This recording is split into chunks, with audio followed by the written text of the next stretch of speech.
Hello, today I am going to talk a little bit about Art Deco. Now, my love for Art Deco didn't begin inside a majestic theater or during a fancy trip to Paris. No, it began in the least glamorous way possible. I was lying on my bed, half asleep, half snacking, some chips and a coke to digest everything. And obviously, 100% avoiding responsibilities. I opened a book I had bought purely because the cover looked aesthetic. Yes, I judge books by their covers. Sue me. Suddenly, a photo of a perfectly symmetrical deco facade popped up. The lines were bold, the geometry was aggressive, and the building basically screamed, I'm fabulous and you're going to deal with it. I sat up straighter than I have in any Zoom class ever. And in that moment, I thought, wow, even buildings are more stable than me. And that was the moment I fell in love with Art Deco. Now, what made me so passionate about Art Deco is that is confidence turned into geometry, It's the artistic equivalent of someone walking into a room wearing sunglasses indoors. Unnecessary, dramatic, and obviously iconic. I fell in love with it because it mixes everything I'm obsessed with, like drama, but with symmetry, emotion, but disguised as math, and I am bad at math, and glamour, but engineered like a machine. Oh, and before I forget it, order, but with a little bit of sparkles. Art Deco basically said, let's take ancient cultures, modern technology, and expensive materials and make everything look like it belongs on a luxury spaceship.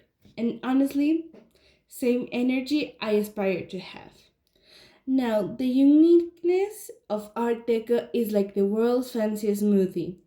Egyptian inspiration, Aztec geometry, African motifs mixed with chrome, steel, glass, and absolute confidence, blended at high speed, served with a gold straw.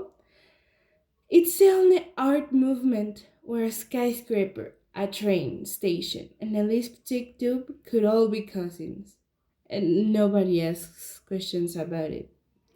Now, returning back to the book that ruined my life in a good way. Every page was like, do you want more gold? Do you want smoother lines? Do you want chandeliers that look like they could electrocute you, but in a glamorous way? I kept turning the pages with the same energy you stalk an ex on Instagram, fascinated, confused, and unable to look away. At some point, I realized something. Art Deco isn't nice. Art Deco is aggressively fabulous. It doesn't gently ask for attention, it kidnaps your eyeballs and forces you to feel something. That's when I knew this wasn't just a decoration. This was a design with a personality disorder, and I loved it. I want to share about Art Deco. Beauty can be bold. We're told to be subtle, quiet, minimalistic, and Art Deco said no. Add chrome, add gold, add patterns, add more patterns. It teaches you it teaches us you're allowed to shine without apologizing. Now, number two, progress and tradition can coexist. Art Deco mixes past civilization with modern machines. It's a perfect handshake between the old and the new. Imagine if the past and the future went on a date and it actually went well. Number three, design shapes and emotion. A basic room can make you feel tired. An art deco room can make you feel like you're about to sign autographs. Design matters because it changes how we show up in the world.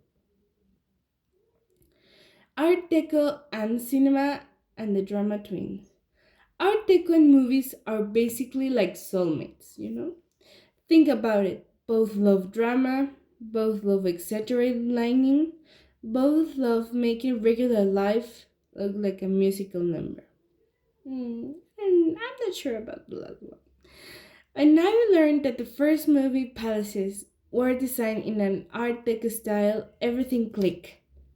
Of course, there were. If you're going to watch a film about romance, adventure, or even alien invasions, you might as well sit in a building that looks like it's also having an emotional crisis. Art Deco theaters were designed to make you feel like the main character, even if the only thing you did that day was forget the password for the 10th time. Art Deco and human emotion. One thing that fascinates me is this. Art Deco came from a world that was struggling wars, depression, and uncertainty because it started in the 1920s after World War One. And what did humanity create? Not something great, not something sad. They created glittering skyscrapers, golden interiors, and futuristic dreams. It's almost poetic when the world felt dark. Art Deco answered it with light. When life felt heavy, Art Deco said, "Okay, but hear me out, mirrors." This movement shows us something profound. Humans don't just survive chaos, sometimes we fight it with beauty. And now, my personal takeaway.